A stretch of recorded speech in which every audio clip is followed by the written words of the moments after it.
6 ages defined the lifespan of an empire.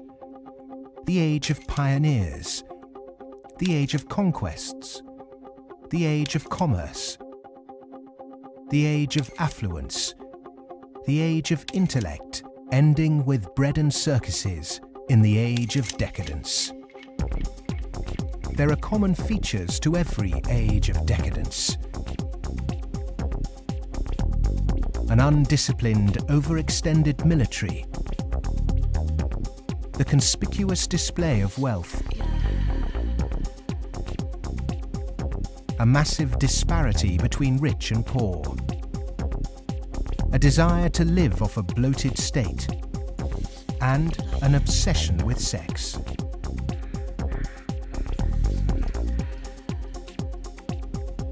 But perhaps the most notorious trait of all is the debasement of the currency. The United States and Great Britain both began on a gold or silver standard, long since abandoned. Rome was no different. So it started on a principle that was very sound, and it was on a silver standard. But as it corrupted further and further and further, the Roman denarius got to the point where it was basically a copper coin, and they learned how to plate, and it was washed in silver, and in circulation the plating came off. And at the end, all the senators that really did at one time represent the people only were interested in representing how much wealth they could steal at the top. Great empire wealth always dazzles, but beneath the surface, the unbridled desire for money, power, and material possessions means that duty and public service are replaced by leaders and citizens who scramble for the spoils.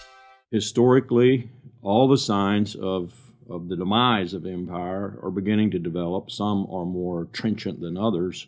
This current financial and economic crisis, that sort of thing always accompanies the demise of empire. The people of Rome were constantly being distracted by the gladiatorial events, and the politicians knew that they did this. Whenever there was unrest among the people, they had a huge event going on, and they created a new event with lots and lots of gladiators, and every day we're doing that. That is a common trait of declining empires. And so today in the United States, for example, you find a tremendous emphasis on all kinds of television programs that distract people from what's really going on. Sports is a big part of that, as it was in the gladiator times. In essence, we've been lulled into a lethargy, and we've accepted it. Just as our sports stars today earn vast sums, so did Roman charioteers. In the 2nd century, one by the name of Gaius Apuleius Diocles amassed a fortune of 35 million sesterces in prize money, equivalent to several $1 billion today. Strangely perhaps, there's another profession that is disproportionately hallowed as an empire declines.